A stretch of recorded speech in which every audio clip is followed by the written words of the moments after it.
तर मी घरातील काही सदस्यांची नावं सांगते तुम्हाला आणि तुम्हाला त्यांच्याबद्दल एका शब्दात किंवा एका वाक्यात व्यक्त व्हायचंय. हम्म. तर राकेश बापट. राकेश बापटच्या बाबतीत एकच म्हणेन, कारण की आतापर्यंत जे सुरत पासून जी टीम बनवली होती त्यानं, त्या टीमच्या मागच खेळत होती आणि त्याचे मुद्दे नाही राहे, पण त्याचा मुद्दा एखाद्या वेळेस तो कोणतरीच मुद्दा भांडत जाय. आणि तेव्हा चॅलेंज पहिल्या हप्त्यापासून पाहून राहिलो तो विशाल हर वेळेस चॅलेंज करते की राकेश बापट तू समोर आहे रे, तू समोर भीड म्हणजे मजा आहे तुले माय जेव्हा समोर आमना सामना भिडू तर बोलू तर मजा आहे. पण ते अजूनही ते त्या गोष्टीवर दिसला नाही माणूस तो. तर मला असं वाटतं राकेश बापटनं समोर येऊन त्या माणसाला भिडा चॅलेंज करू एक्सेप्ट कर ना. माझ्यासाठी असं चॅलेंज मी तेव्हाच एक्सेप्ट केला होता. ठीक आहे भिडू रे आपण. ओके. तन्वी कोलते. तन्वी कोलते बी प्लेअर आहे आणि ते तिच्या हिशोबानं गेम खेळत आहे. हा ठीक आहे तिचा आवाज खतरनाक आहे, कारण की तिचा आवाज जेव्हा ओरडते ना तर समोरची माणसं पडून जाते. आम्ही तर कानात फोटो टाकून देतो. तरी बी तिचा खतरनाक आवाज आहे. चिल्ला होते तर समजा तर पुरं खतरनाक आहे. विशाल. विशाल मास्टर माइंड आहे, कारण की तो पहिल्याच्या पहिले गेम करून आलेला आहे. तो मास्टर माइंडने गेम खेळत आहे. रुचिता. रुचिता हर भांडणामध्ये जाते आणि तिचं कसं म्हणणं आहे का ती हर भांडणामध्ये जाऊन मत मांडते ती. आणि मत मांडते कधी कधी काही काही गोष्टी वाईट निघून जाते आणि त्या वाईट गोष्टीच्या आहे ना तिच्या भाऊच्या धक्क्यात तिला बोलणे पडते. तर त्या गोष्टीवर तिनं काम बी केलेलं आहे. जसं की आम्ही होतो जोपर्यंत थोडी तर आम्ही तिला म्हणू आम्हाला विचार काही वाईट बोललो काय, आम्ही तिने म्हणून हा शब्द वाईट बोललाय, तू ह्या गोष्टीवर काम कर, हे बोलू नको शब्द. तर तिनं हर हप्ते चेंज केली आपली पर्सनॅलिटी. पण एक व्यक्ती किती दिवस आपली पर्सनॅलिटी चेंज करू शकत नाही, कारण की हे रिअल पर्सनॅलिटी आहे, ती रिअल लिंकचीच एक वेळा. अनुश्री बी मास्टर माइंड आहे, कारण की तिचा गेम असा तिनं अप केला सध्याच्या बाहेर. कारण आताच तिने टोळी सोडली का तिला काहीतरी असं वाटलं का आता काहीतरी वेगळं करावं, टोळीच्या विरुद्ध जावं आणि आता वेगळं करावं. तर तिने केलं तिच्या गेमच्यासाठी. दीपाली ताई जबरदस्त आहे. ताईचा काही विशेष नाही आहे, कारण की ताईनं मला हर गोष्टीत मदत केली आहे तिथं. आणि ताई मला भाऊच्या नात्याने म्हणते, रोशन भाऊच म्हणते हर वेळेस.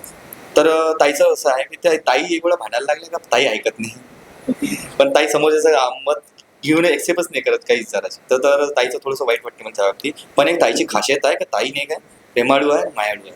कारण की तेव्हा दुःख जेव्हा होते ना आपल्या मराठी बिग बॉस मराठीच्या घरात, तर धावून पडते ताई. काही दुखते काय, डोकं दुखते काय, तब्येत काही झाली का खराब, तर धावून पडते ताई. तर मायाळू आहे ताई.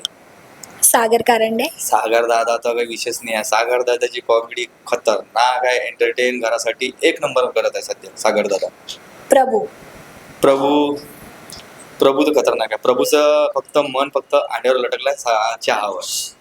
त्याच्या तब्येतीसाठी सगळे घर काळजी घेऊन राहिले. आखरी बिग बॉसनं सांगितलं होतं का त्याले तब्येतीसाठी त्याले अंडे आणि चाय बंद करा त्याचं. तर त्याचं सध्या बंद केलं आहे, पण तो पुन्हा चालू करणार आहे.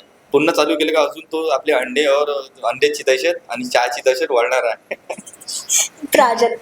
प्राजक्ता ताई एकदम रिअल आहे त्या घरात. जे पर्सनॅलिटी मी ना पहिल्या दिवसापासून बोलत होतो, तर आता बी तिची पर्सनॅलिटी रिअल आहे आणि ते सच्ची खेळत आहे मनाची. आणि last Rakhi Sawant game up करायसाठी आली सगळ्याचा ह्या घरात. आता गेम अप करून सगळं गेम अप बी केला तिनं. आणि नंतर तिचं अशी नाही का ते त्या स्वभावाची नाही आहे, ते वेगळ्या स्वभावाची. ते मयाळू आहे. ते पण ते सगळ्यासाठी एवढं भांडणं करते, सगळ्यासाठी रागवते, काय गोष्टी करते ते. पण नंतर ते उपाशी नाही मारत कोणाचे. सगळ्यासाठी जेवण बनवते दोन्ही टाईमचं ते. आणि सगळ्याचं तिथंच मन पिघलून जाते का राखी हे आहे सच्ची. आणि शेवटचं जाता जाता बिग बॉसनं तुम्ही बाबांचा दर्जा दिला होता, तर बिग बॉस बद्दल एका शब्दात किंवा एका वाक्यात व्यक्त व्हायचं असेल तर काय? बिग बॉसले मी खरंच ना बिग बॉस मराठीच्या घरात जेव्हा आलो होतो तर मी बाबाची फिलिंग नसती काढू शकलो, मी बाहेर नसतं काढू शकलो. जेव्हा मला तो फोन कॉल होता, जो खरंच मला असं वाटतं माय बाबा खरंच माझ्यासाठी बोलून ऐकून राहिले. पण ती सिच्युएशन झाली की सगळ्याची जेव्हा आम्ही ऐकले होते ना ते बोलून राहिले, ते यार आई कोणाची बाबा वारले, कोणाची काही, ते जेव्हा गोष्ट मनात रुजली होती आणि ते असं वाटतं का रिअल माझ्या बाबा माझं ऐकून आले. तू बोल रोशन, आज मी तुझे सगळं ऐकून आलो, वरतून पाहून राहिलो.